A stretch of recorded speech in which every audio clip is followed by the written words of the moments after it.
இப்போ மதுரை ஆதீனத்தை பற்றி வீடியோ போட்டதும் ஒரு சிலர் ரொம்ப நெருக்கமானவங்க எனக்கு ஃபோன் பண்ணி, என்ன தம்பி நீங்கள் இப்படி அவசரப்பட்டு வீடியோ போட்டுட்டீங்களா எங்காவோ?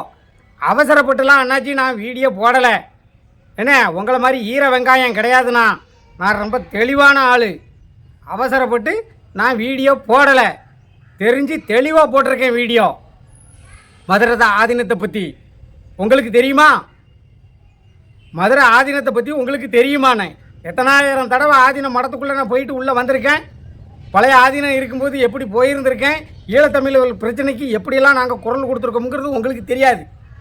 பொத்திக்கிட்டு இருக்கணும். என்ன சும்மா கிழக்க போனால் வாழ்க, மேற்க போனால் வாழ்கன்னுட்டு இருக்கக்கூடாது. எனக்கு அது பிடிக்காது.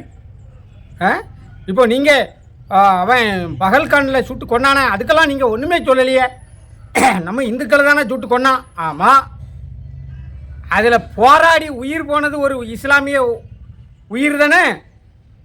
தான் குதிரையில் ஏற்றிட்டு வந்தவனை அவன் செத்துறக்கூடாதுன்னு போராடி அவனும் அந்த குதிரையை வச்சு பிழைப்பு நடத்திக்கிட்டு இருக்கிற ஒரு இஸ்லாமிய சகோதரன். அவன் தானே போராடி இருக்கான். ஏத்தால நிற்கிறவன் இராணுவ வீரர் இல்லை, சம்திங் ராங், துப்பாக்கி வச்சுருக்கான் அப்படின்னா அவன் துப்பாக்கியை பிடுங்க தானே செஞ்சான். இவன் உடனே ஐயா சாமி அப்படின்ட்டு மாப் கரோச்சி அப்படின்ட்டு அவன் ஹிந்தியில் சொல்லிட்டு போயிருக்கலாம். இவங்க எல்லாரையும் சுட்டுருப்பாங்க. அதை கேள்வி கேட்கவே முடியாது. ஏன்னா மற்ற குதிரைக்காரங்களாம் ஓடிட்டாங்க. அதை நம்ம கேள்வி கேட்கமா? துப்பாக்கி முனையில் ஏத்தால ஒருத்தன் நிற்கும் போது நாம் எப்படி கேள்வி கேட்க முடியும்?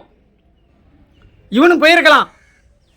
ஆனால் அந்த ஒரு நல்ல மனிதன், என்ன அவனுடைய நல்ல ஒரு மனசு, அவன் எழுத்து சண்டை போட்டு தான் உயிரை இழந்துட்டான். அதுக்கு என்ன சொல்ல போகிறீங்க? என்ன கேட்டால் பகல்கானில் அவன் சிலையை வைக்கணும். ஏன்னா அவங்க இஸ்லாமியர்கள் சம்மதிக்க மாட்டாங்க. ஏன்னா அவங்க தனி மனித புகழ் பாடாதவங்க இஸ்லாமியர்கள்.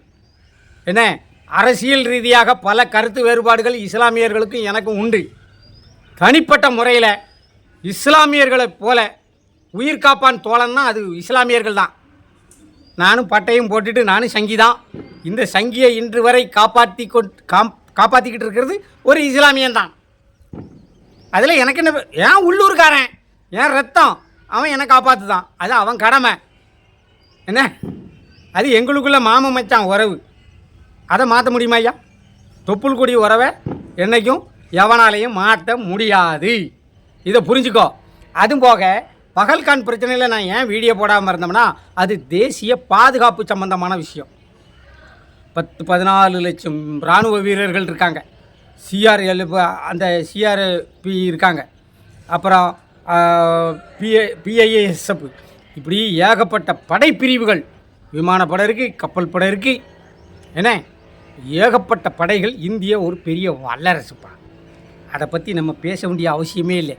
பல்லாயிரம் லட்சக்கணக்கான வீரர்களும் பல ஆயிரம் கோடிக்கணக்கான அணுகுண்டுகளும் பல ஆயிரம் கோடி செலவழித்து அந்த அணுகுண்டெல்லாம் தயாரித்து வச்சுருக்கான். அவங்க பார்த்துக்கிடுவாங்க. ஏன்னா அதை இங்கே இருந்துக்கிட்டு நாம் போய் அங்கே உட்காந்துக்கிட்டு பஞ்சாயத்து பேச முடியாது ராஜா. உனக்கு சோறு கிடைக்கலையா, எனக்கு சோறு கிடைக்கலையா, இதை பற்றி மட்டும்தான் நம்ம பேசிக்கிட்டு இருக்கணும். நம்மலாம் அன்றாடம் காட்சிகள், அன்றாடம் கஞ்சி கிடைக்கான்னு மட்டும்தான் பார்க்கணும். தேசிய பாதுகாப்பு சம்பந்தமான பற்றி எந்த பையிலும் பேசக்கூடாது. நிறைய பையன் கேட்குற பக்கம்னு பேசிக்கிட்டு கிடக்கான். எல்லாருக்கும் இருக்குடி ஒரு நாளைக்கு ஆப்பு. என்ன வாழ்க தமிழ் தேசியம்.